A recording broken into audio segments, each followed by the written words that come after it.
Dobře, takže já se budu zabývat problémem, kdo je lidské embryo z filozofické perspektivy, z té biologické perspektivy, jakým způsobem vlastně v současné literatuře v posledních několika letech pozorujeme velmi intenzivní zájem o problémy filozofické, etické problémy současné biologie. V tomto případě ta nová vlna zájmu o například morální stavu lidského embrya není vyvolána tak samotnou otázkou reprodukcí, etičnosti nebo neetičnosti, přípustnosti nebo nepřípustnosti interrupcí, ale je to dáno tím, že se intenzivně rozvíjí výzkum embryonálních kmenových buněk s velkými přísliby, alespoň tak se o tom často mluví, pro možné terapie. Takže se to otevřela otázka, jestli ty nejranější formy lidské existence, jestli ta raná embrya jsou osobami, jestli tedy jsou obdařeny nějakým základním lidským právem, právem na život, právem na tělesnou integritu a integrální tělesný vývoj a tak dále, a tak dále. Je to proto, že ty pluripotentní embryonální buňky se získávají právě z embryí, z velmi raných embryí, si zachovávají ty buňky pluripotenci a můžou se tedy vytvořit, diferencovat buňky různých typů. Takže když se podíváte na tu otázku, je lidské embryo osobou, ona je v podstatě ekvivalentní otázka, jestli lidské embryo je nositelem nějakých základních lidských práv. No, ty dvě otázky v podstatě jsou ekvivalentní. A odpovídá se na to z několika stran. Na jedné straně je to samozřejmě embryologie, čili empirická věda, která popisuje vývoj embryí. Potom je to metabiologie, protože samotná embryologie nestačí. V té reflexi vývoje lidských embryí se používají pojmy, které jsou svou povahou filozofické. To znamená například ten individuum není biologický pojmek, ale spadá do ontologie, do filozofie. A poslední je ta filozofie, čili ta odpovídá na otázku, jestli to embryo osobou. Opět to je otázka filozofická, nikoliv primárně biologická nebo empirická. Všechny tyto otázky jsou nicméně velice důležité a všechny v podstatě se zbíhají v odpovědi na tu základní otázku, jestli je to lidské embryo osobou. Je zajímavé, že v současné době, právě jak jsem říkal, že se o to velice intenzivně diskutuje v posledních několika letech, vyšlo mnoho nových knih, mnoho nových sborníků, které se zabývají právě tím výzkumem embryonálních kmenových buněk, jeho etičností, morálností. Tak zatímco dříve, v těch 60. 70. letech, se ještě často používaly argumenty, které se tvářily jako vědecké, čili že lidské embryo není individuální instancí lidského druhu, není individuem spadající do toho rodu Homo sapiens, tak v dnešní době, jak ta věda postupuje, tak namísto, aby se odpovědějícím způsobem měnila třeba perspektiva nebo samotná ta etická reflexe, tak se to diskuzní břemeno, ta diskuze samotná se přenáší do úplně jiné roviny. Prostě dalo by se říci, že věda v posledních letech jednoznačně ukázala, že to lidské embryo v těch nejranějších fázích své existence od svého vzniku jako jednobuněčná života je individuální instancí lidského druhu. To se dá považovat za vědecky ustanovený fakt, navzdory některým námitkám, o kterých se velice stručně zmíním.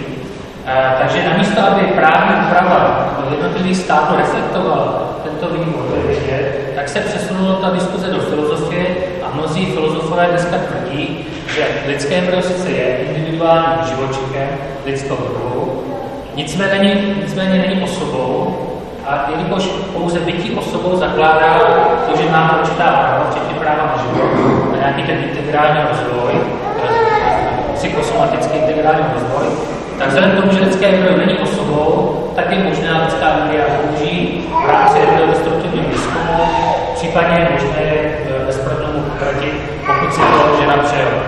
Dokonce ten vývoj se posouvá takovým způsobem, že já jsem před rokem vypsal článek, který se zabývá takzvanou postporodní abolicí, čili vlastně tou představou, že jestliže lidské embryo není osobou a normorozenci bude kritérií, který budu mluvit, za chvíli taky nejsou osobou, tak z toho vyplývá, že když do toho kalkulu utilitaristického, kdy se narodí dítě, zahrneme rodiče, a to dítě není osobou, čili nemá primárně žádná práva, a rodiče se rozhodnou z ekonomických, třeba sociálních, psychologických důvodů, že to dítě nechtějí, nechtějí, tak pro tyhle autory je tato takzvaná postporodní aborce naprosto eticky v pořádku, je legitimní.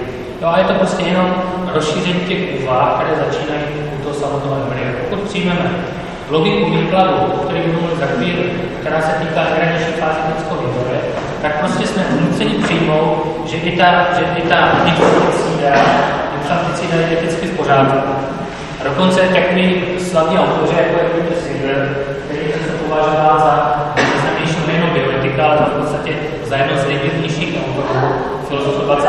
století, ten úplně klidně říká, že infanticída je ten odpor, který cítíme vůči infanticidě, či zabíjení novorozenců, je v podstatě jenom relikt sentimentu křesťanského. A ta křesťanská etika podobně není univerzální, je to prostě jenom nějaké, je to něco, co musíme překonat, takovou racionální diskuzí filozofickou. Takže jdeme dál. Když se podíváme na to samotné slovo osoba, já jsem říkal, že to je zcela klíčové, protože pouze ten, kdo je osobou, tak může mít nějaká práva, nositelem práv. A v té literatuře se setkáváme se dvěma typy definice lidské osoby, nebo osoby vůbec, obecně. Ta první je definice funkcionální a ta druhá je ontologická. Když se podíváme na tu funkcionální definici, která je v bioetice velice častá, tak ta vlastně říká, že osoba je určitá bytost, není to nutně člověk. Není to nutně člověk, může to být živočich, například vyšší primáti, pokud existují mimozemštěné, můžou to být mimozemštěné, můžou to být andělé, může to být Bůh, to je jedno. Prostě je to jakási bytost, která je esenciálně schopná určité aktivity. Proto funkcionální pojetí, ta bytost je schopná vykonávat určitou funkci, nejčastěji tou funkcí je jakési vyšší produktivní funkce, to znamená schopnost myslet, schopnost uvědomovat si sám sebe, schopnost rozhodovat svoji existenci do budoucnosti, mít určité plány, mít určité preference. Takže to je funkcionální pojetí lidské osoby.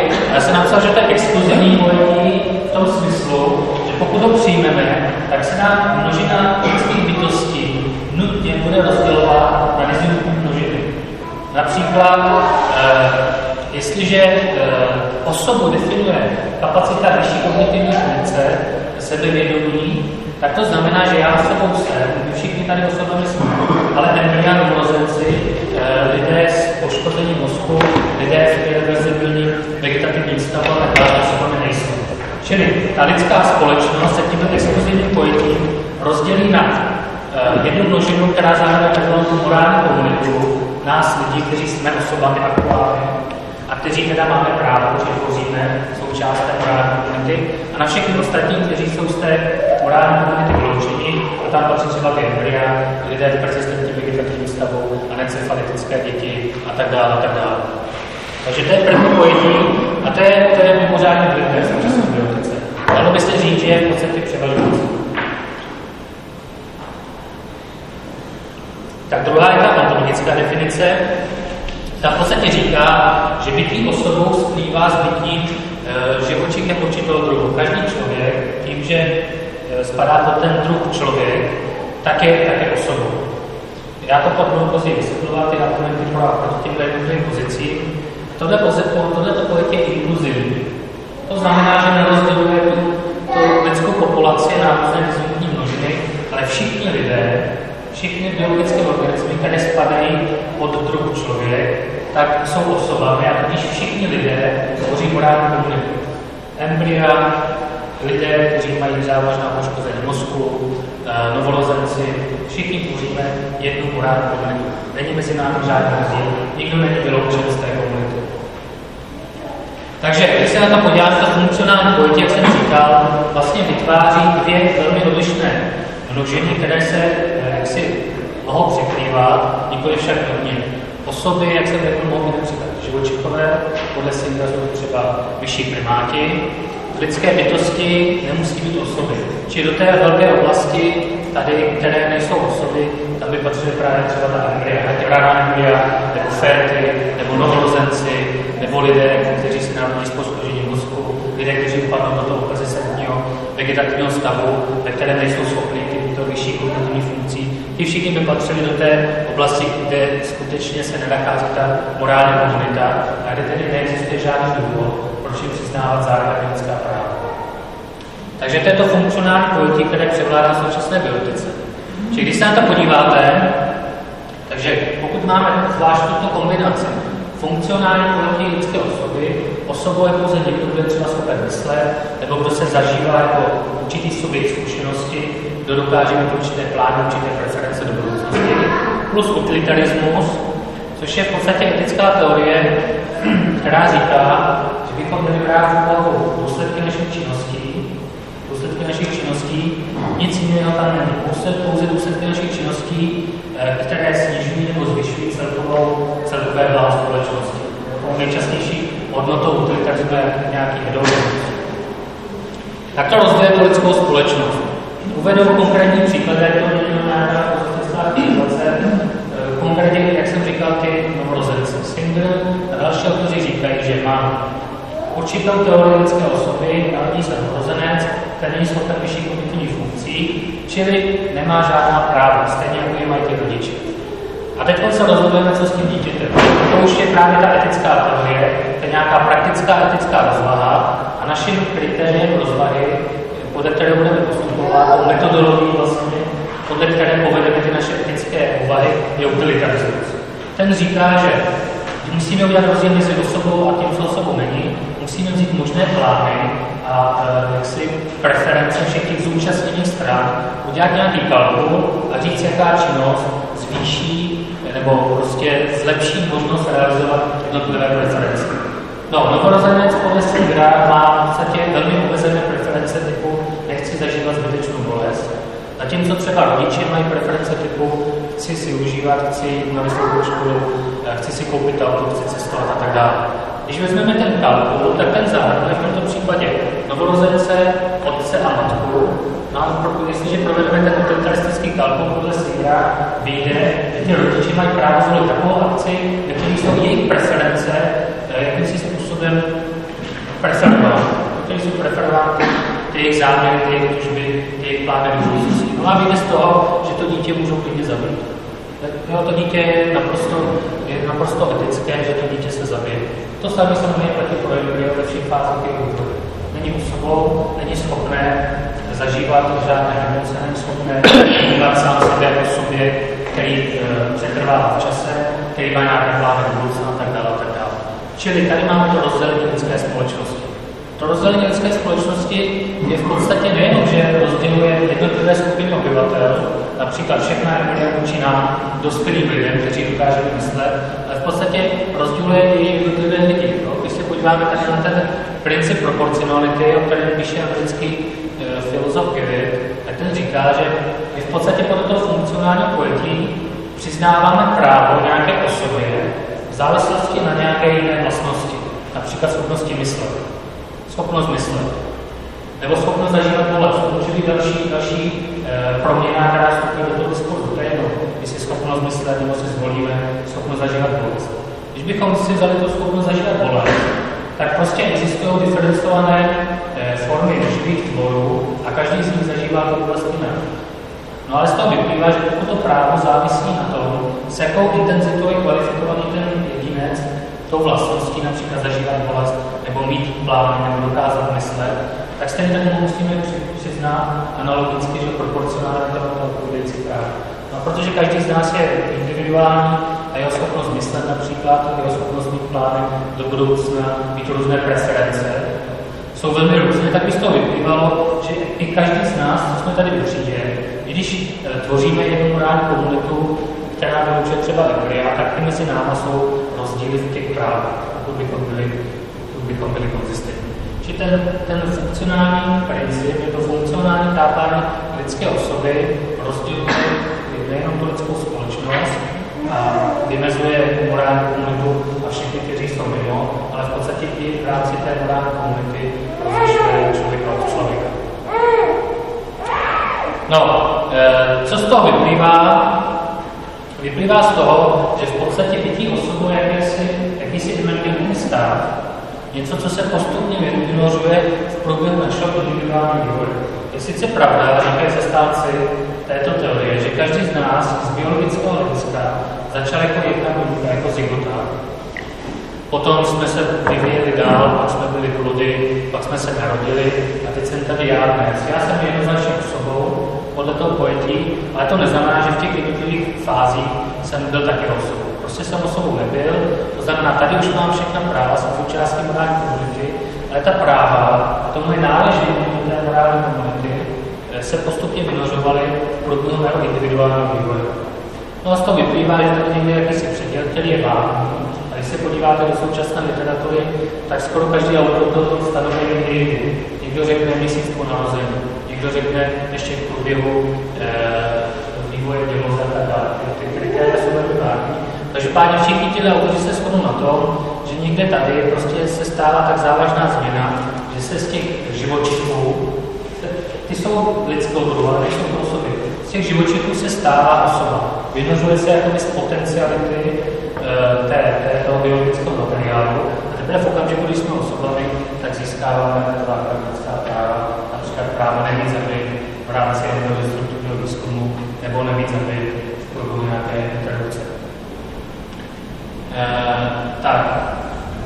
A teď proč vlastně, bude to trošku teoretický, ale takhle se ta diskuze skutečně vede v poslední době.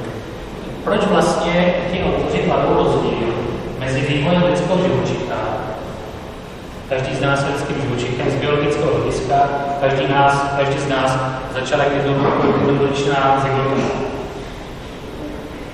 A vývojem té osoby, tady máme živočicha, máme tady lidskou osobu. A oni tvrdí, že to není identické, že já nejsem identický s lidskou osobou, já jsem sice identický s lidským živočichem, ale ne s lidskou osobou. To znamená, že máme trajektorii vývoje lidského živočicha, které můžeme identifikovat od zygota až do okamžiku, kdy ten biologický organismus zavěře. A v průběhu toho vývoje, v té trajektorii, se najednou objevují stádia, ve kterých ten živočich je osobou, třeba já jsem osobou, ale jsou tam stádia na začátku vývoje, kdy osobou nebyl, a budou stádia na konci jeho života, kdy osobou nebyl s obrovským etickým výsledkem. Já o tom budu velice stručně mluvit za chvíli. Takže jak vůbec vznikl tenhle novodobý dualismus mezi osobou a mezi tím lidským živočichem? Vzniklo to tak, že ti autoři si vlastně kladou otázku, jaká jsou kritéria persistence lidské osoby.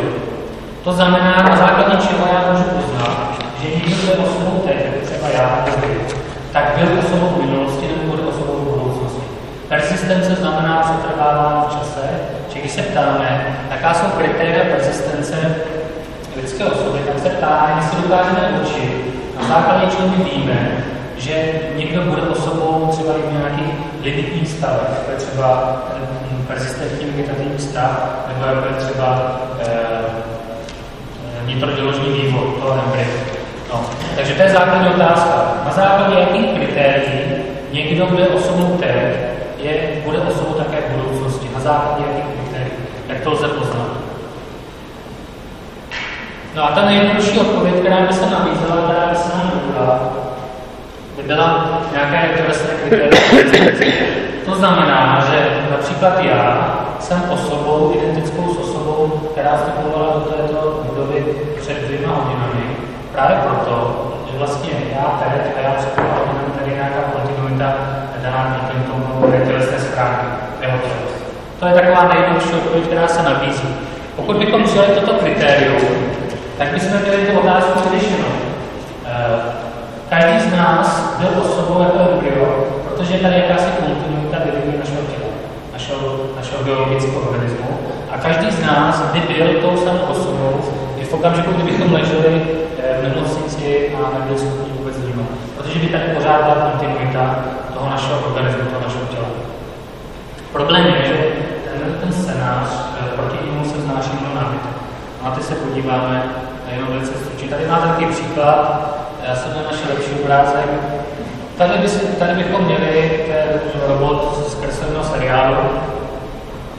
A řekli bychom, na základě čeho vím, že tento robot a tento robot jsou tím samým robotem. Jinými slovy, na základě čeho víme, že mezi tímto robotem a tímto existuje jakási numerická identita, že oba dva ti roboti na začátku a na konci jsou jenom jakýmisi fázemi v individuálním vývoji téhož jedince. No tak v tomto případě, kdybychom přijali to tělesné kritérium, tak to řekneme, že tady je prostě kontinuita toho těla. To tělo se mění, přibývají buňky, přibývá hmotnost, ztrácí hmotnost a tak dále. A to jsou malé kvalitativní změny, případně kvantitativní. To tělo pořád zůstává tím samým tělem. Jo? Takže to by bylo to nejjednodušší kritérium, a pokud by se podařilo tohle kritérium ovládnout, tak by se ta biologická otázka vyřešila.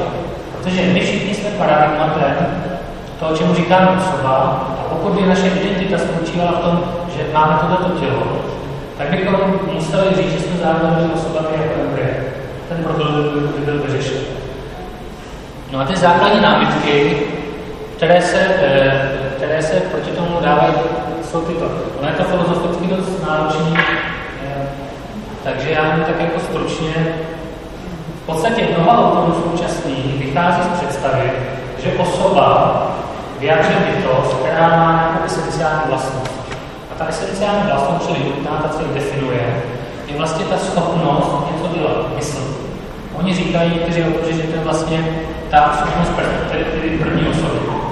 Schopnost perspektivy první osoby je, že já se vnímám jako já skrze zájmeno já. Já prostě vnímám sám sebe, své tělo, svoji kontinuitu, svůj vztah se světem a tak dále. To je perspektivy první osoby, jako já. Pokud ale definujeme tu osobu esenciálně v této perspektivě, a tedy zároveň funkcionálně, protože já bych mohl sám sebe vnímat v té perspektivě první osoby, no tak musím mít třeba vyvinutý mozek do takové míry, že ty vyšší kognitivní funkce jsou vůbec možné. Že?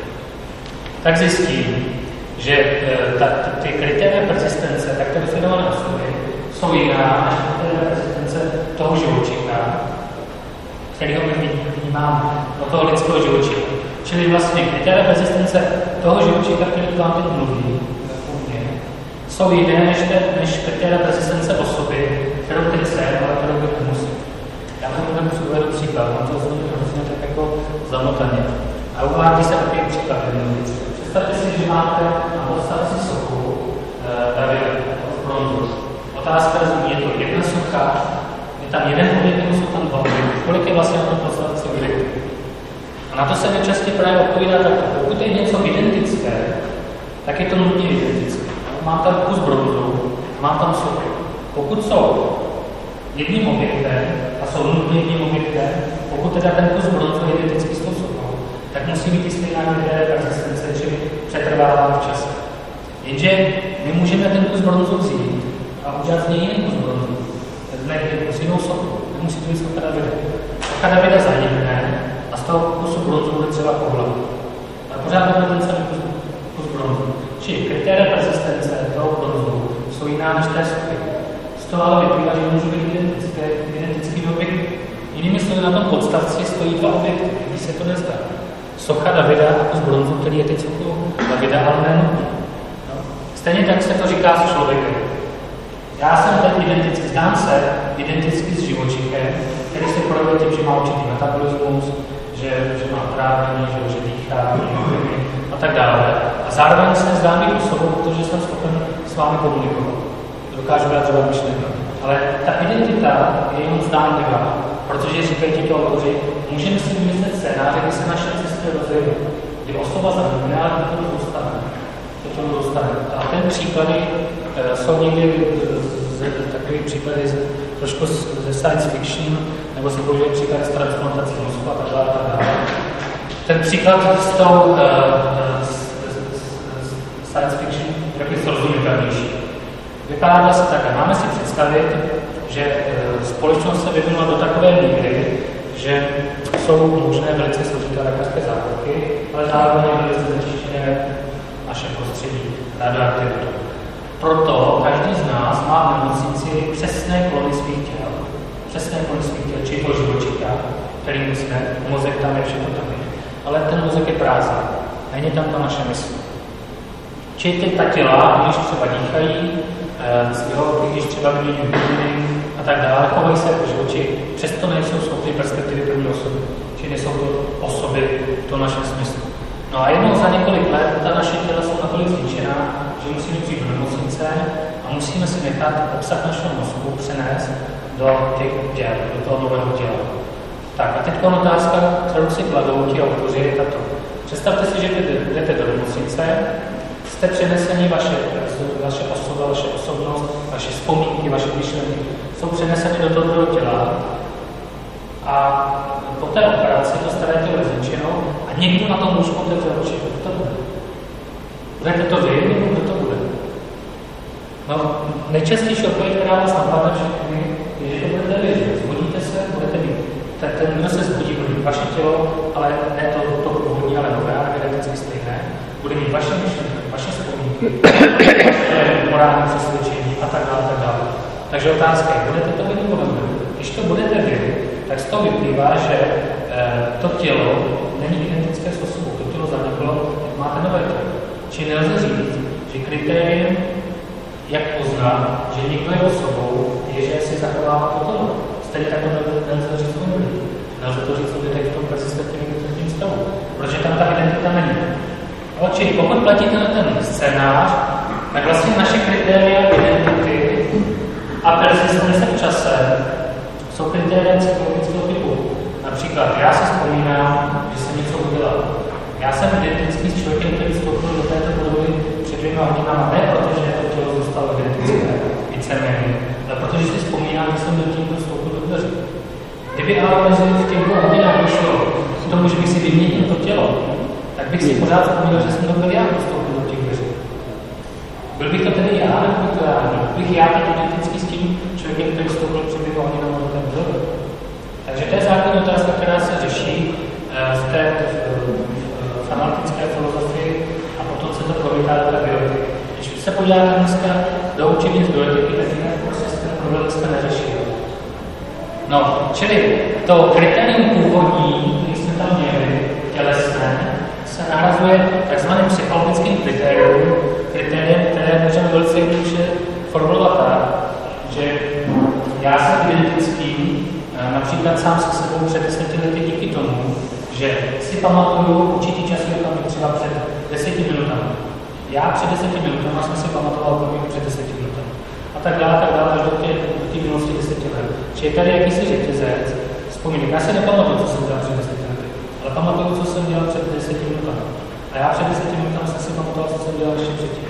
Takhle postupně, když ten řetězec spojíme, tak dojdeme k tomu, že tam je jakási kontinuita, ale psychologická typu. Není to kontinuita těla, není to kontinuita nějakého živočichu, ale je to kontinuita psychologického typu. No, takže to tělesné kritérium bylo nahrazeno tímto psychologickým kritériem. A to je to kritérium, které používají všichni zastánci predikcí nebo zastánci embryodestruktivního výzkumu, zastánci infanticídy nebo zastánci, já to budu velice stručně, změny v chápání smrti lidského organismu. Protože víte, že aktuální problémy třeba současné medicíny jsou transplantace a získávání orgánů a vzniká velmi silný tlak na to, aby se redefinovalo umírání lidského organismu, aby se rozlišovala smrt osoby a smrt toho biologického organismu. Takže mnoho lidí, kteří jsou dneska nemocnici přetřebání, budou prohlášeni za mrtvé, jejich organismy budou použít, pokud se to prosadí. U těch se to prosadí. Takže dál, tady jsou ty důsledky právě. Ten jeden už jsme viděli, takže ten jeden už jsme viděli, ten důsledek tohoto psychologického pojetí je, že vlastně my, když teď my, každý z nás referuje, že ta perspektiva tomu osoby. Každý z nás řekne já, či referuje sám k sobě, té osoby, ale ne k tomu živočichu. To z toho vyplývá, že my jsme vznikli, když jsme byli schopni mít nějaké kognitivní činnosti, když jsme začali myslet, když jsme si začali vědomovat sami sebe. Že každý z nás vznikl v tom podstatě z etického hlediska smyslu někdy dávno pokoru. Každý z nás. Podle této koncepce. No a to znamená, že v těch předchozích fázích ta hranice je stará samozřejmě, to všichni uznávají, v těch předchozích fázích to jsme nebyli my. Nejenom, že to nebyly lidské osudy, ale my jsme to nebyli. Já jsem nevznikl jako rané embryo, ale nebyl jsem fétem a nebyl jsem novorozencem. Já jsem vznikl někdy po porodu, když jsem se začal uvědomovat sám sebe, když se začala vynořovat ta schopnost prvního soudku. To je první důsledek v tom limitním bioetickém poli počátku lidského života. Ale pak tady máme ten druhý důsledek, o kterém jsem říkal, tady se začíná velmi intenzivně prosazovat.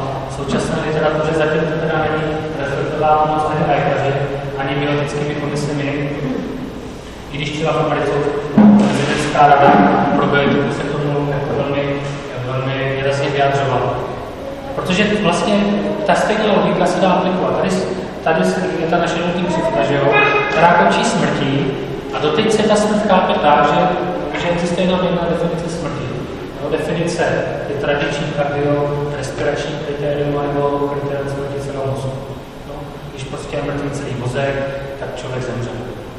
No, oni navrhují, že musíme jak si říct, že lidská osoba tam může dokázat většinu, co se nazvalo odezvívání sumy. Například se nám zkoušou tyhle vlastnosti kognitivních funkcí, takže já můžu klidně ještě, jestli se nám být schopen najíst nebo polikat a tak dále, když mi někdo se to dá na více, ale už nebudu osobu. Nebo když upadnu do toho persistentně vegetativního stavu, kde ten smrtný mozek je poškozený tak, že nikdy nenabídnu vědomí, ale tělo dál dýchá, metabolizuje a tak dále, do infekcí. Tak taky už nejsem osobou. Čili oni navrhují rozlišit smrt osoby, která nastává někde ke konci života toho organismu a smrt samotného organismu. Jaké jsou bezprostřední důsledky? No, ty jsou jasné, že jestliže bytí osobou koinciduje s tím, že máme práva nějaká, patříme do té morální komunity, tak ve chvíli, kdy přestaneme být osobou, tak ztratíme ta práva. Zůstane nám maximálně jakési minimální právo, zbytečně netrpět a to se dá ušetřit léky. Čili ve chvíli, kdy člověk se ocitne v tomhle stádiu, kdy zemře osoba, tak lékaři mají podle této koncepce právo, budou prostě povinnost, protože dárce udávají to tělo usmrtit a ty orgány použít. Takže tady se to začíná, tohle se zatím ještě neprosadilo moc, ale už se o tom velmi intenzivně píše, už je o tom hodně knih a jestli to bude pokračovat, tak jak to zatím pokračuje, tak se to začne postupně prosazovat. Začne se to postupně prosazovat. Čili dvě kritéria smrti, smrt organismu a smrt té lidské osoby.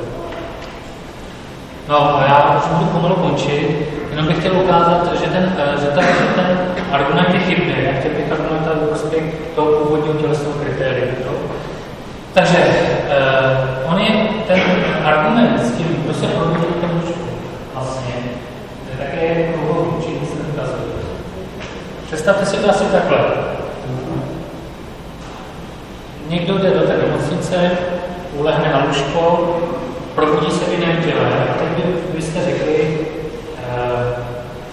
to je ta samá osoba. To je ta samá osoba, protože se zbudí, že řekne, že se cítí být identický s tou osobou, že má její vzpomínky, že si pamatuje, že to přece vám přišel na to lůžko a sednul si. Dokazuje to tady jenom psychologické kritérium? No právě, že nedokazuje, protože vlastně ten scénář má dokázat, že my nejsme identiční s tím tělem. A že vlastně tady je něco, říkejme tomu osoba, co se v rámci té operace přesune. Či jakési identické jádro odlišného druhého těla, které se v rámci operace přenese do toho druhého těla, s ním začne být na chvilku jakoby koincidovat prostorově a když se probudíme, takže kde jsem to já. Že právě ta identita, to, že to, co se přesouvá, je identická bytost, identická osoba, to je to, co ten argument má dokazovat. Tenhle scénář má dokazovat právě tu identitu, že se něco identického přesouvá z jednoho těla do druhého. Jenže ve skutečnosti my v tom scénáři předpokládáme, že to, co se přesouvá, je právě ta identická osoba, která přichází z jednoho těla do druhého. Čili vlastně, když bych to řekl filozoficky, ta diachronní kritéria identity, určitý persistence, předpokládají už, že jsme se rozhodli předem, že to, co se přesune, je ta osoba. Čili jsme se vlastně předem rozhodli zaujímat to psychologické kritéria persistence. Čili ten argument je kruhový. Ten argument je kruhový. Víc toho najdete v těch našich knižných rozborných.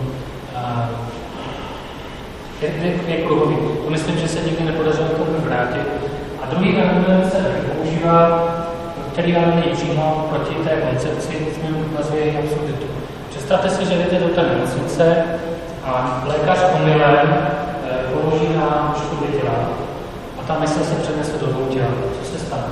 Probudí se dva lidi, oba dva otevřou oči, že jsou identický, oba dva přišli do té nemocnice. Oba dva si lehali na tu postel.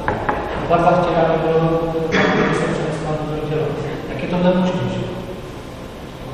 Jestliže je tam identita, tak přece není možný, abychom tam byli dva, kteří získali, které jsou identicky s tím druhým tělem. No, dokonce, když bychom to dovedli do důsledku, tak ty dva lidi tam odejdou do světa, jejich životní dráhy se rozjedou, jeden se stane třeba profesorem medicíny, druhý se stane fotbalovým hráčem. Čili mezi tím, když si rozličíme první tělo A, to druhé B a C, co se probudili, tak podle toho původního kritéria B a C musí být identičtí. Proč? Protože B je identický s A, C je identický s A, tudíž B a C musí být identický. Čili museli se probudit identické osoby. Ale po 20 letech, když se na ně podíváme, tak nikdo nebude tvrdit, ani ten nejzartější zastánce toho psychologického kritéria, že B a C jsou identické. Ale pořád platí identita A a B a C. Čili my jsme nuceni z logiky Vitelu říkat, že B a C jsou identické. A zároveň empirie nám evidentně říká, že identiční nejsou, či tak jsou. Takže to je další ukázka toho kritéria.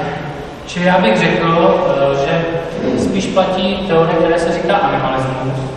Není to teda animalismus, tak jak se to chápe ve farmě zvířat, ale je to jakási stále taková se rozvíjející pozice, která tvrdí, že ta kritéria naší identity a persistence nezahrnují žádná psychologická fakta. To znamená, že já jsem byl identický s tou zygotou, třeba že ta zygota byla schopná myslet, třeba že ta zygota byla schopná perspektivy první osoby. Prostě ta psychologická fakta nestupují do diskuze o identitě a persistenci lidské osoby. Či každý z nás je novensky identický s tím živočikem, který se zdá nebýt. Všimněte si ještě jedné věci, že vlastně ty kritéria, psychologické kritérium, ač je tak populární, je to vlastně novodobá verze dualismu. Není to dualismus nějaký karteziánský, nějaký materiální duch, ale je to dualismus osoby a živočicha. V podstatě to tvrdí, když to dovedeme do důsledku, že každý z nás tady sedí, třeba vy, tak tady nejste stavma, že tady živočich, který tady sedí, ale zároveň je to osoba, která tu sedí. Jo, je tady živočich blízký. Dokonce vy, když budete myslet, tak nic nás jaksi neopravně tvrdí, že ten živočich nemyslí, ale zároveň tady osoba, která myslí. Když půjdete na rande, tak budete 2 za 4, že? Ten dualismus tam je. Či to ty důsledky jsou minimálně velmi zvláštní. No, takže já bych to ukončil teda tou osobou, že osoba je teda jakási individuální instance lidského druhu, rozumové přirozenosti, no, či každý z nás je individuální bytost, spadající do lidského druhu a máme tu racionální přirozenost, čili máme schopnost těch vyšších kognitivních funkcí. To nepopírám, ale musíme rozlišovat schopnost prvního řádu, to je ta, kterou ti funkcionalisté dávají jako esenciální vlastnost osoby, a to je prostě schopnost, kterou máme všichni myslet. Zatímco schopnost druhého řádu je schopnost aktualizovat nějakou schopnost prvního řádu, například schopnost embrya, postupně rozvinout tu schopnost prvního řádu vyšších kognitivních funkcí, nebo naše schopnost, když spíme. Ne, je to tady, jo. Či schopnost druhého řádu. My lidé jsme rozumové přirozenosti ve smyslu schopnosti druhého řádu. Můžeme rozvinout schopnost aktualizovat bezprostředně nějaké další kapacity. A úplně poslední věc, jenom tady teda pokud to tak je, pokud ty argumenty, které najdete ve sborníku, případně v té naší monografii jsou správné, tak nám vyjde inkluzivní pojetí v lidském právě komunity, spadáme tam všichni, ať to jsou embrya, ať to jsou féty, ať to jsou novorozenci, ať to jsou lidé s postižením mozku nebo kognitivních funkcí, vyplývá z toho nepřípustnost interrupcí embryodestruktivního výzkumu, či rozlišování se smrtí osoby a tou smrtí organismu pro učence těch transplantací. No a jestli můžu jenom 2 minuty vyřešit poslední takovou poznámku, protože jsem začínal tím, že dneska se hodně intenzivně diskutuje o výzkumu kmenových buněk. Já se udělám takovou malou reklamu, když jste tam ten můj mail, pokud napíšete svou mailovou adresu, my jsme s kolegy z Ústavu státu práva napsali o výzkumu kmenových buněk z etického a právního hlediska. Brzy to měla být, tak pokud by vám dali, když se měl zvednout.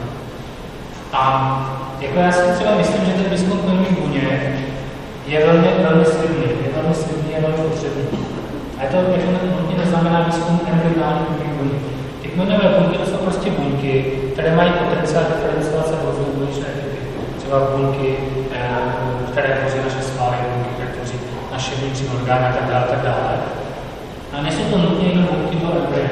Ty mají ten vývojový potenciál jasně malý, protože oni vlastně vytvoří to celé embryo. Ale je možné ty buňky získávat například ze světlých buněk, ze somatických buněk, metodami přímého přeprogramování somatických buněk kmenové. A tady je zajímavý návrh, který jsem chtěl tady pak, když si v diskuzi se o tom budeme bavit, co na to budete říkat. Navrhl to americký bioetik Woodward. On vlastně navrhl jakési pozměnění klonování.